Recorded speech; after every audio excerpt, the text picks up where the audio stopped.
Pulse পাওয়া যাচ্ছিল না। তামিমের ক্ষেত্রে যেটা হয়েছে আসলে 30 মিনিট পর্যন্ত দেওয়া লাগছে না, এটা ডক্টরই আসলে চেক করেছে, রেসপন্স করতেছিল না। এই পদ্ধতিটা আসলে সবারই জানা উচিত। ছোট্ট করে যদি একটু বলতেন যে আসলে আপনি যখন সিপিআর দিচ্ছিলেন ওই অবস্থায় কি ঘটেছিল ওই জায়গাটাতে? নর্মালি ওনাকে দেখে আমরা এক সময় তো বুঝতেই পারি যে ওনার হার্ট অ্যাটাক হয়েছে, কারণ উনি রেসপন্স করতেছিল না।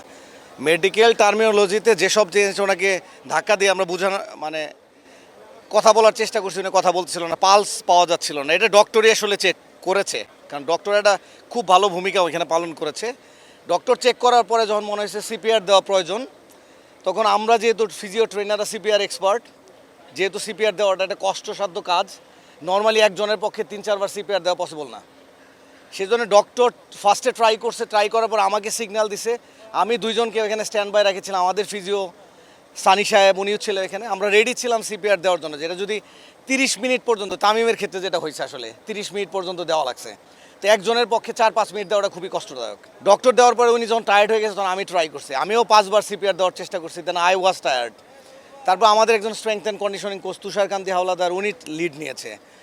তখন আসলে উনি মানে একবারে সেন্স ছিল না প্রথমে, তারপরে উনি আস্তে আস্তে রিভার্স করছে, মনে হচ্ছিল যে ব্রিথ নিতে পারতেছে। তখন আমাদের যে প্রোটোকল অনুযায়ী আমরা অ্যাম্বুলেন্সকে কল করছি, অ্যাম্বুলেন্স মাঠের ভিতরে গিয়েছে, ওনাকে পিক করছে, তারপরে ওনাকে হসপিটালে শিফট করেছি। পরে আমি জানতে পারলাম যে মূলত অ্যাম্বুলেন্সের ভিতরে আমাদের যারা ডক্টর ছিল তারাও সিপিআর, কারণ মেবি ওইখানে সেকেন্ড হার্ট অ্যাটাক হয়েছিল, মেবি আসলে মেবি এভাবে আমি শুনতে পারলাম এটা, ঠিক আছে, ডক্টরের কাছে জানতে পারলে। বাট ওনারা ওইখানে ট্রাই করছে সিপিআর দেওয়ার জন্য, কারণ এটা কন্টিনিউয়াস প্রসেস। এই সিচুয়েশনে যে পর্যন্ত হসপিটালাইজ না হবে সে পর্যন্ত সিপিআর দেওয়া, সেটা আমরা চেষ্টা করেছি ম্যাক্সিমাম।